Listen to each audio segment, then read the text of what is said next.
Sudah bisa, Pak. Oke, kita mulai ya. Oke, tadi udah masuk ke 11-11 SPT ya.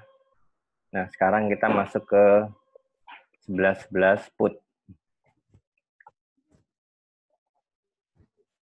Nah, sekarang udah bisa lihat di layar, walaupun mungkin loadingnya lama. Oh, masih 11-11 saja nih, sebentar.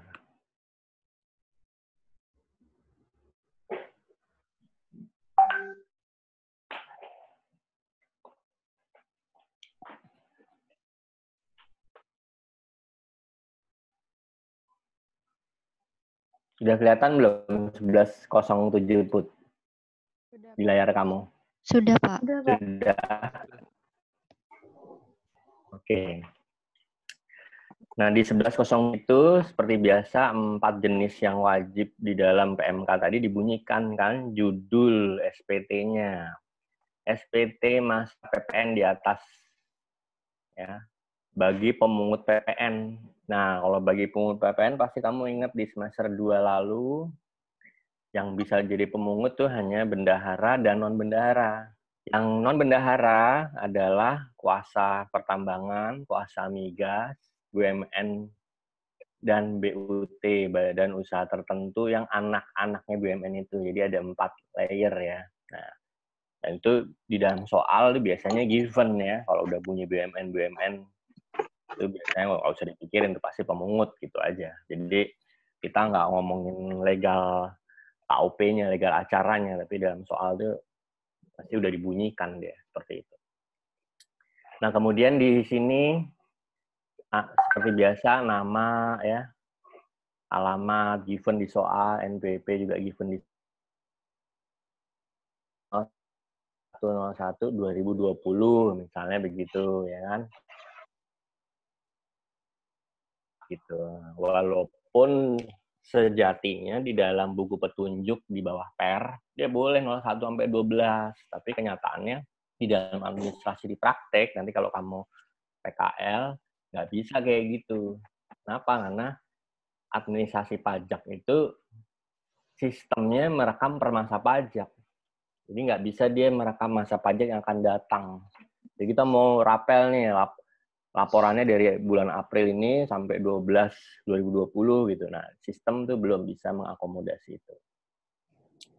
Nah, kemudian pembetulan kalau 0 berarti norma, pembetulan 1 dan seterusnya berarti pembetulan. Nah, jadi tulis. Nah, sekarang kita masuk ke materinya kan. Nah, misalnya saja kayak proyek-proyek besar bangun jalan tol gitu kan. Kan nggak mungkin Kementerian PUPR gitu yang punya duit ya. Pasti Kementerian PUPR itu menyerahkan kepada konsorsium untuk bangun jalan tol. Misalnya Wijaya Karya itu yang bangun tentang marka-marka jalannya. Kemudian Wijaya Karya membangun finishingnya, betonnya oleh Wijaya Karya Beton dan Utama Karya. Nah, mereka bayarnya itu kan per termin, per kilometer, per tahapan. Ketika sudah selesai, kemudian dinilai oleh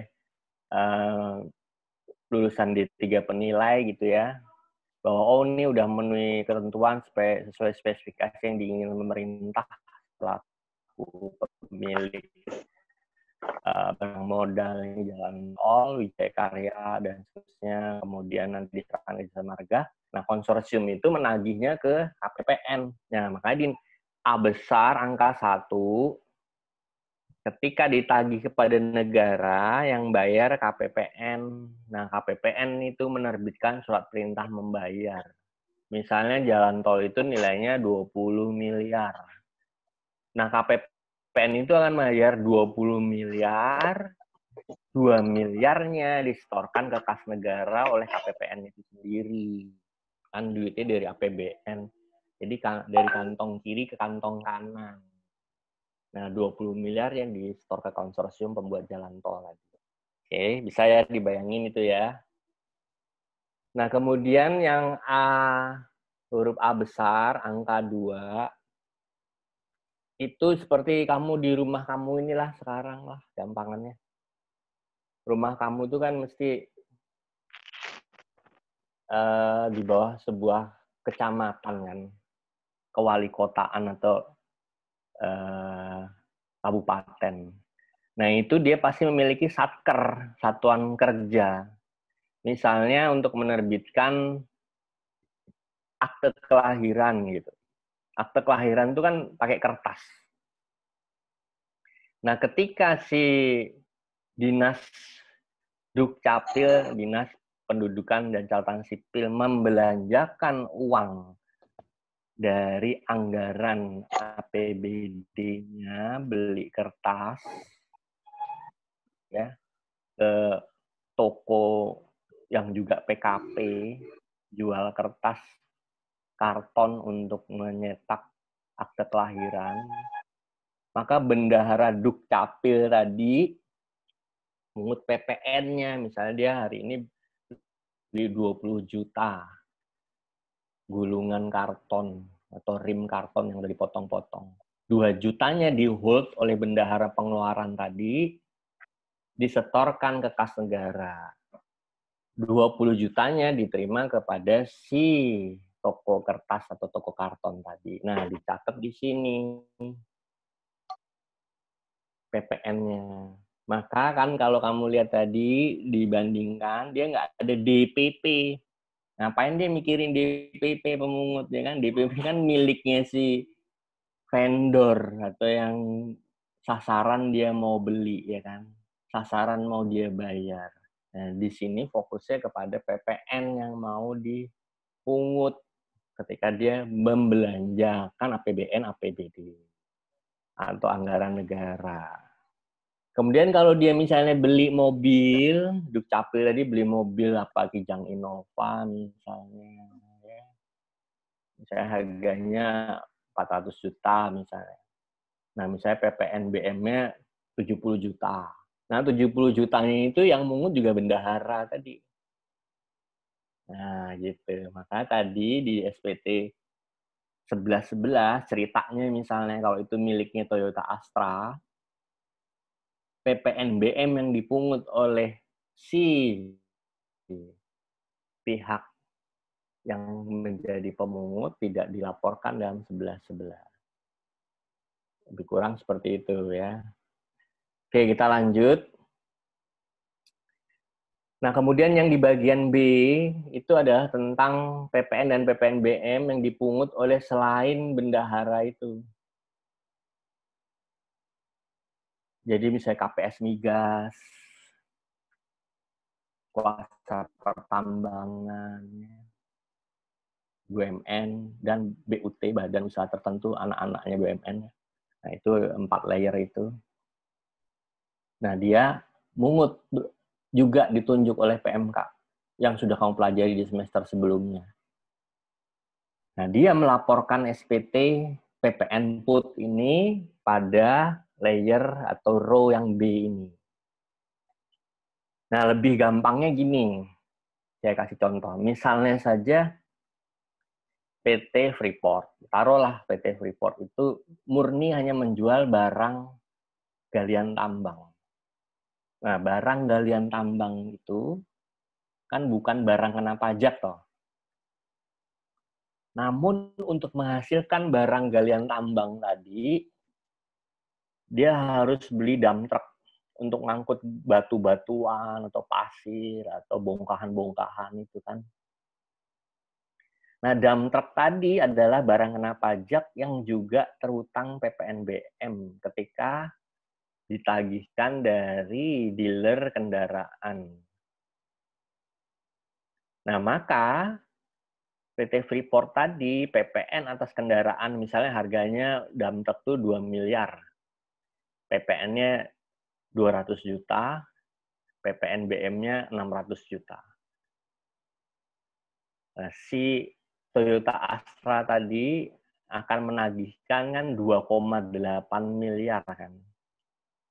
Nah, 200 jutanya dipungut oleh Freeport ditaruh di sini. PPNBM yang dipungutnya 600 juta taruh di sini. Jumlahnya 800 juta. Jadi walaupun misalnya PT Freeport itu purely hanya melakukan penjualan non BKP, yaitu barang galian tambang ya, diambil langsung dari sumbernya, dia tetap harus lapor SPT masa PPN 1107 PUT ini. Walaupun dia bukan PKP. Tapi karena dia apa? Subjek hukum yang ditunjuk sebagai pemungut oleh pemerintah. Nah, gitu. Terus lalu bisa saja dia bertransaksi lain dengan PT Astra tadi, dengan PT Pelni, dengan Krakatau Steel dan lain sebagainya, maka di sini ya semua tergunggung PPN-nya. Oke, nah kemudian lampirannya. Kalau dia pakai surat kuasa seperti kamu udah belajar KUP, nah dia akan klik di sini. Nah, SSP dari seluruh yang ada di sini, lembar-lembarnya dia tulis. Misalnya dia bertransaksi dengan 20 entitas. Berarti ada 20 lembar SSP yang harus disetorkan atas nama penjual, berapa rupiah dari total nilai yang tertera dalam SSP yang dia setorkan. Begitu juga PPNBM, lembar dan rupiah. Kemudian dia tanda tangan kota tempat dia berada. Kalau dia kuasa, maka dia coret di sebelah sini, dia tanda tangan nama jelas jabatan cap perusahaan dan meyakinkan bahwa apa yang diisi telah jelas, benar dan lengkap, tidak bersyarat. Artinya memang bisa menjadi bukti hukum di kemudian hari. Sampai di sini ada yang mau bertanya? Silahkan.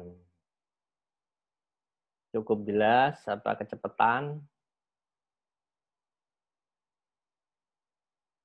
1107 put, yang sebelumnya 1111. Cukup jelas ya. Diki gimana burungnya? Aman? Udah besar?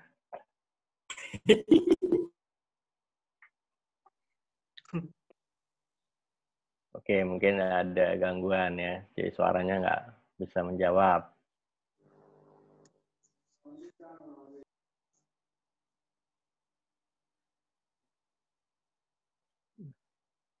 Riswanda gimana? Aman di sana? Aman, Pak. Oke. Di mana sih kamu posisi? Di Jawa pasti deh. Di Pamulang saya, Pak, di rumah saudara, Pak. Oh, di Pamulang situ. Kangen rindu sama tanah Jawa ya? Oh, makanya pakai lurik. Iya, Pak.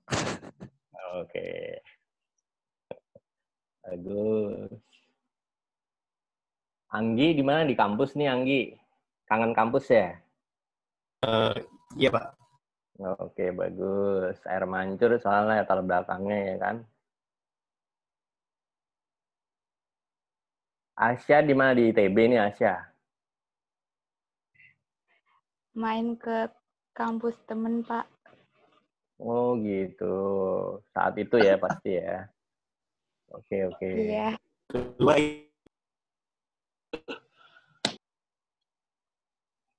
Oke. Kemudian siapa lagi nih? Nah, Riswanda udah kelihatan mukanya.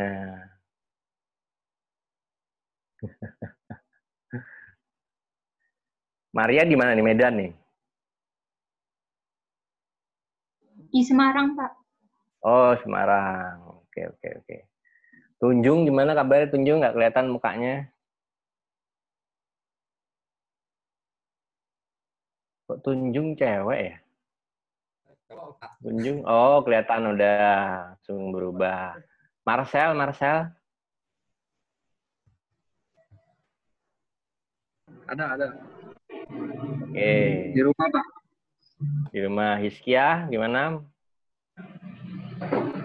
Hadir, Pak. Hadir. Oke, bagus. Rindi Cahya. Iya, Pak. Oh, oke. Aman kamu? Ya, Alhamdulillah, Pak. Oke, bagus.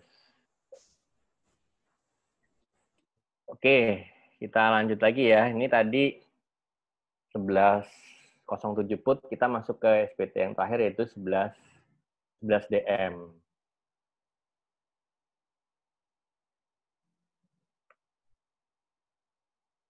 Udah kelihatan di layar, dan kalau kamu punya kertasnya, kamu bisa pegang.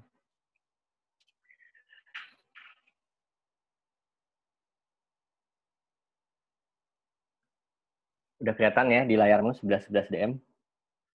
Sudah, Udah, Pak. Pak. Nah, di 11 DM judulnya dilihat di atas, tengah atas. SPT masa PPN bagi PKP yang menggunakan pedoman penghitungan pengkreditan pajak masukan. Jadi hanya PKP yang telah diizinkan oleh pemerintah dan hanya DJP menggunakan pedoman penghitungan PM pengkreditannya. Di yang mana tuh ada 2, berdasarkan peredaran usaha, berdasarkan kegiatan usaha. Nah, berdasarkan peredaran usaha, maka dia yang menjual BKP atau JKP yang dalam 1 tahun tidak lebih dari 1,8 miliar. PMK tersebut masih berlaku sampai hari ini yang sudah kamu pelajari di semester 2 lalu. Kemudian yang berdasarkan kegiatan usaha hanya 1, yaitu PKP yang melakukan penjualan kendaraan bermotor bekas. Ya. Jangan sampai terkaburkan dengan PKP yang melakukan penjualan dengan DPP nilai lain. DPP nilai lain itu tidak masuk dalam PMK kendaraan bermotor bekas. Jadi hanya the one and only hari ini. Ya. DPP nilai itu adalah 10% kali DPP. DPP-nya DPP nilai lain, bukan karena kegiatan usahanya. Ya. Oke, nah kemudian yang lainnya sama, nama PKP, NPWP, masa pajak di row berikutnya ya. Kita masuk ke Romawi 1. 1A misalnya, kita bicara tentang peredaran usaha dulu. Taruhlah ada sebuah PKP ABC tadi udah diizinkan oleh pemerintah untuk menggunakan metode penghitungan pengkreditan pajak masukan. Iya, jualannya, ceritanya jualan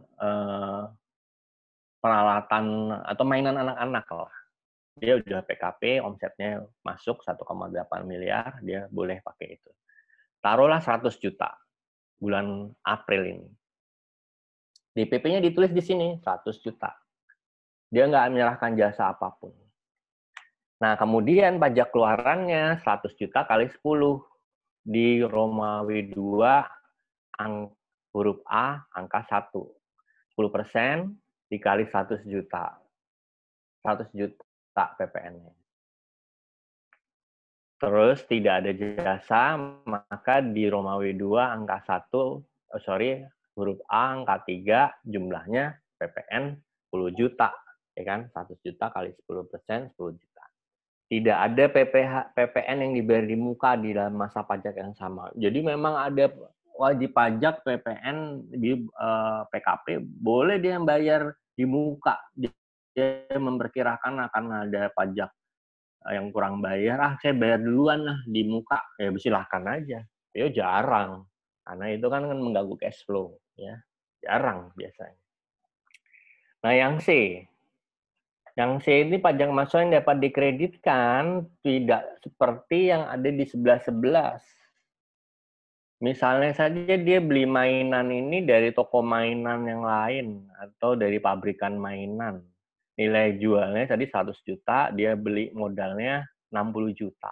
Kemudian PPN-nya kalau dalam 11.11, PM yang dapat dikreditkan 6 juta. Tapi kalau dia sudah memilih dan diizinkan oleh pemerintah menggunakan pengkreditan pajak masukan dengan cara lain tadi, PM-nya adalah berapa kalau BKP yang sudah memperoleh izin pemerintah? 70% apa 60%? 60%. 60% dikali 10 juta. Ya kan? Jadinya berapa? 6 juta. Kemudian tadi 10 tadi dikurangi dengan 6 juta, jadi 4 juta. Alhasil, efektif tarif dari yang disetor ke kas negara sama juga 4%. Nah, maka dalam setiap PKP yang telah menggunakan pedoman penghitungan penkreditan pajak masukan yang menggunakan 11 DM, SPT-nya pasti kurang bayar terus. Karena pajak masukan yang dia gunakan untuk dikreditkan dengan pajak keluaran dari penyerahan yang dia lakukan, bukan dari harga pembelian barang, tapi dari pajak keluaran yang dia tagihkan kepada konsumen. Ya, yang tarifnya selalu lebih rendah efektifnya. Akhirnya, maka kurang bayar terus. Nah, kurang bayar terus ditulis di sini huruf H paling bawah, ya. Kalau dia nggak mungkin kompensasi dan lain sebagainya, di misalnya huruf H dilunasi tanggal, ya seperti biasa jatuh tempo, berarti adalah sebelum SPT dimasukkan, ya. Kemudian kalau dia ada membangun sendiri, dia ada di ruang W3, dia tulis juga kurang bayarnya, dilunasi tanggal. PPNBM ya jelas nggak mungkin, mana ada pengusaha kecil seperti itu ya, jual barang mewah, bikin mobil gitu kan nggak mungkin banget. Dulu mungkin ada ya, sekarang udah nggak ada. Kemudian kelengkapan dia akan cawang-cawang-cawang, kalau dia pakai surat kuasa cawang, kemudian tanda tangan, kotanya, tanggal, bulan, dia tanda tangan. Oke, nah itu lebih kurang seperti itu.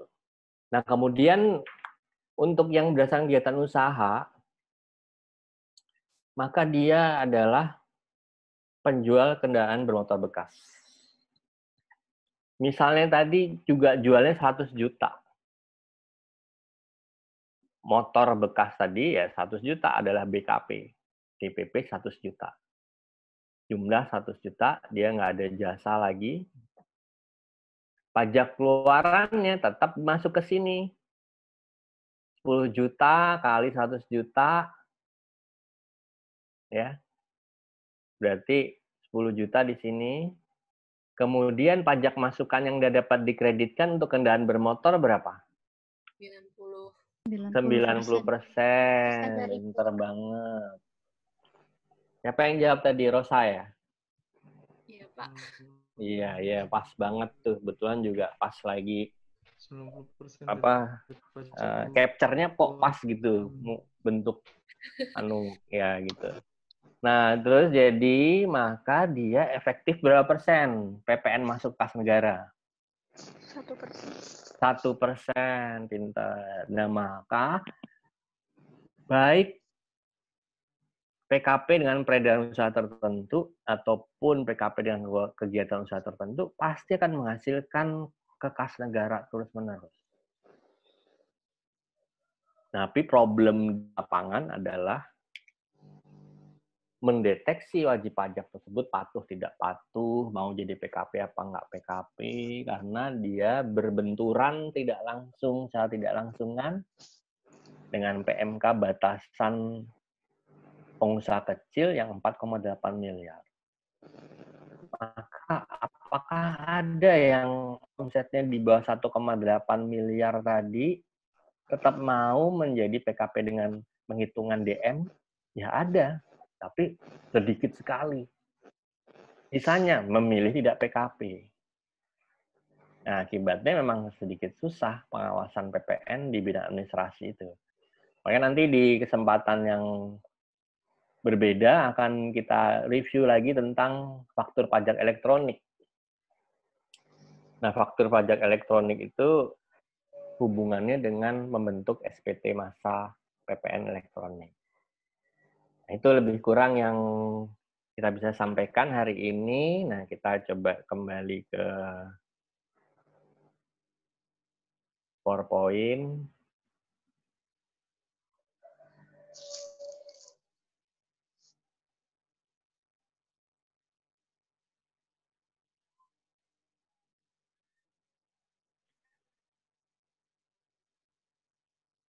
Oke, lihat kan PowerPoint lagi. Nah, di PowerPoint itu kalau kamu lihat di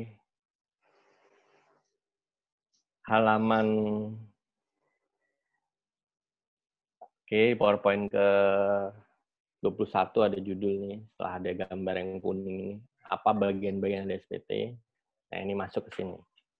Bagian-bagian SPT itu ada SPT induk tadi beserta lampiran-lampirannya. Serta lampiran itu apa? Ya SSP tadi. Kalau dia impor berarti PIB-nya dilampirkan.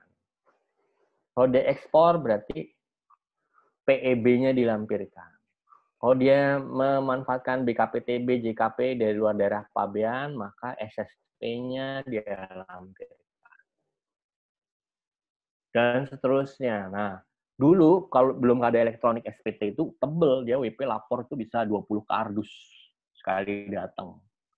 Karena lampiran-lampirannya tebel selama 1 bulan itu. Misalnya saja PT Pelni tadi, kan transaksinya harian aja bisa tembus 100 faktur. Dan seterusnya, Krakatau Steel. Nah, dengan adanya elektronik tadi, maka semuanya hanya dalam hitungan detik bisa masuk ke DJP, laporan. Nah, maka nanti ke depannya kita akan belajar mengisi SSP dan faktur tersebut yang bisa dimasukkan ke dalam lampiran SPT, sehingga lampiran tadi kemudian dikompilasi masuk ke SPT induk. Nah, tapi sebelum jauh ke sana, ini maksudnya yang saya mau sampaikan, bahwa lampiran-lampiran itu jadi satu kesatuan di dalam SPT. Nah, di PMK 243 tadi, pasal 26, kita fokusnya yang merah-merah ini. Bentuk isi, tata cara pengisian, keterangan atau dokumen yang harus dilampirkan. Nah, faktur dan SSP tadi. Ceritanya kita bikin manual, terus kita isi. Yang lainnya ini, tempat ini KUP, cara penandatanganan KUP, tata cara penyampaian KUP, pembetulan pasal 8 KUP, penelitian pengelompokan perekaman ini lebih kepada pengolahan data dan informasi. Jadi bukan fokusnya MKB kita. Nah, sisanya kita bisa lihat di sini. Secara khusus fungsi SPTM itu sejatinya ada menunjukkan kepatuhan self-assessment dari PKP. Dia untuk mempertanggungjawabkan penghitungan baik PPN, PPNBM, dan kemudian dia laporkan.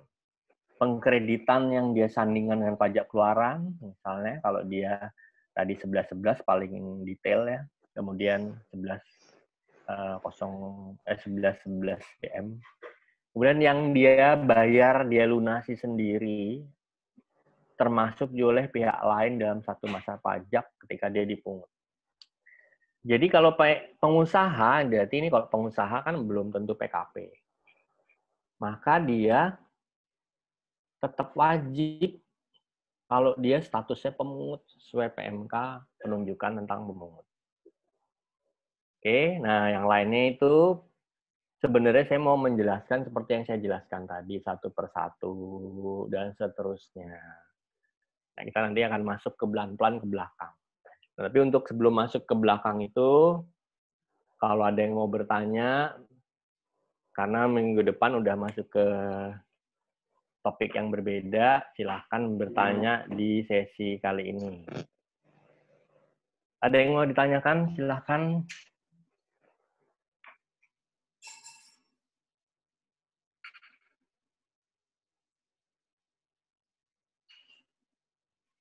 Cukup jelas? Dari Mama Hanti gimana, cukup jelas? Mukamu nggak kelihatan soalnya. Jelas, Pak. Oke, cukup jelas. Calyang?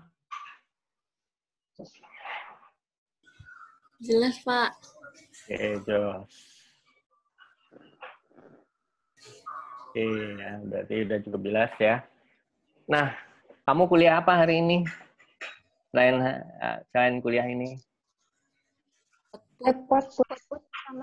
sama pajak internasional. Waduh, pajak internasional siapa tuh? Bu Nina. Oh, Bu Nina ya. Bu Nina sih asik lah. Kalau Potput siapa? Pak Arif. Arif Nur Nugraha ya? Bukan, Pak. Bukan deh. Arif ini ya, Pri siapa gitu ya? Oh iya. Oke. Terus jadi kuliah terakhir jam berapa? Jam 3, Pak. Selesai jam 3 ya. Oke nih, supaya lebih jelas, nanti saya akan kirim Google Form aktivitas kelas. Nah, di situ pertanyaan-pertanyaannya beserta jawabannya tidak jauh dari apa yang saya sudah jelaskan hari ini. Jadi kamu bisa mengisinya di Google Form. Nah, kamu mau dikirim itu soal ke Google Classroom jam berapa? Karena waktunya menyelesaikannya hanya dikasih batas 60 menit. Malam. Nih Putu mungkin ada ide? Malam saja, Pak. Malam mungkin, Pak. Malam Selepas tuh jam maghrib, berapa? Pak. Malam kan sampai jam 2. Selepas maghrib. Selepas Pak. maghrib. Jam 7, Pak. Jam 7 mungkin, Pak. Jam 7 nggak deket Isya tuh. Ya, selepas Isya. Besok saja kalau tidak, Pak. Ya nggak bisa, teman-temanmu udah pada selesai masuk ke udah mulai banyak PR dia. Nanti kamu ada PR lagi pajak internasional, ada foto lagi, beralasan lagi. Oke, saya kirim aja 19.30 ya. Boleh, Baik, Pak. Boleh, Boleh, Pak. Pak. Boleh. Boleh. Ya, WIB ya, waktu Indonesia Bintaro ya. Siap. Terus selesainya 1 jam setelah 19.30, jadi 20.30. Nah, saya berharap diisi benar-benar, jangan sampai ada yang lalai. Kemudian jangan ada alasan, karena ada juga kelas lain yang saya kasih tugas kayak gitu, dia ketiduran. Nah, kamu dikirim di itu nggak apa-apa ya, jam segitu kamu nggak terganggu, mungkin melihat sinetron Suara Hati Istri, nggak? Aman, Pak. Aman. Nggak Suara nonton, Pak. Aisyah. Oke, nanti akan ada di Google Classroom. Mohon ini sendiri, aware sendiri. Mungkin itu saja dari saya. Berapa soalnya, Pak? Kalau boleh. Saya juga lupa. Jumlahnya berapa saya lupa. Yang jelas 60 menit itu udah lebih dari cukup. Karena jawabannya ada di PowerPoint, ada di kata-kata saya ini. Kalau kamu punya daya ingat yang kuat, langsung bisa menjawab tanpa buka PowerPoint. Baik, Pak. Oke ya, sip ya. Karena kalau nggak gitu, nanti kamu lupa masuk ke sesi berikutnya. Berikutnya akan pening kepalanya. Pada saat UTS nanti nggak bisa ngerjain apa-apa kamu, karena orang juga nggak bisa bantu kamu, karena dia akan bekerja di depan laptopnya kan. Kamu nanya, dia juga akan bekerja-kejaran dengan waktu. Jadi dengan ini kita berlatih memanage diri kita ya untuk menjawab itu. Gampang, soalnya hanya gampang. Yang lebih utama adalah mampu nggak kita menangkap dari pertemuan kita kali ini. Itu aja ya, saya mohon kerjasamanya ya. Pak, Ya, berarti UTS online ya, Pak? Rencananya. saya pengennya sih kayak Amazing Race. Kamu udah pernah lihat film Amazing Race belum? Belum, Pak. Belum, Pak. Aduh, sedih banget. Jadi Amazing Race tuh kamu keluar rumah ke tempat yang nggak ada orang, seperti hutan, terus gali sebuah gua, di situ ada kayak peti, kamu buka petinya, ada soal, nah soal itu kan petunjuk jalan lagi, terus kamu nanti nyebrang sungai, mancing ikan apa, sampai ketemu di ikan itu, dalam ikan itu ada tabung kertas lagi, jawaban lagi, kamu kejar. Serunya gitu, tapi karena ini PSBB, nah saya nggak tahu deh keseruan apa lagi yang harus ditantang kepada kalian angkatan 2018. Tapi yang paling penting 2018 jangan sampai ujian ulang ya. Siap, Pak. Siap. Ya, Pak. Harus, Kalian Pak. kan Siap. kalian kan doyan tuh kayak gitu, kayak Iya, Pak. kayak pengen Belajar mecahin dari rekor, pengalaman, kan. Pak. Kelas Iya. ini aman, Pak. Kelas ini aman. Aman. Oke, saya rasa itu dulu ya. Nanti kalau ada pertanyaan silahkan di Google Class Forum atau di WA, bisa saya jawab. Kalau enggak ya akan saya tunda sampai menemukan jawabannya. Itu aja dari saya. Kita berdoa dulu sebelum bubar. Doa mulai.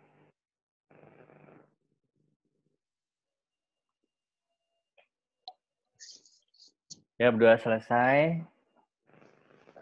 Selamat siang. Kemudian Om Santi Santi Om. Saya ucapkan tetap sehat buat kalian. Tetap semangat. Wassalamualaikum warahmatullahi wabarakatuh. Waalaikumsalam warahmatullahi wabarakatuh. Makasih, Pak. Yo, makasih juga. Terima kasih, Makasih, Pak. Pak. Coba. Iya. Yo.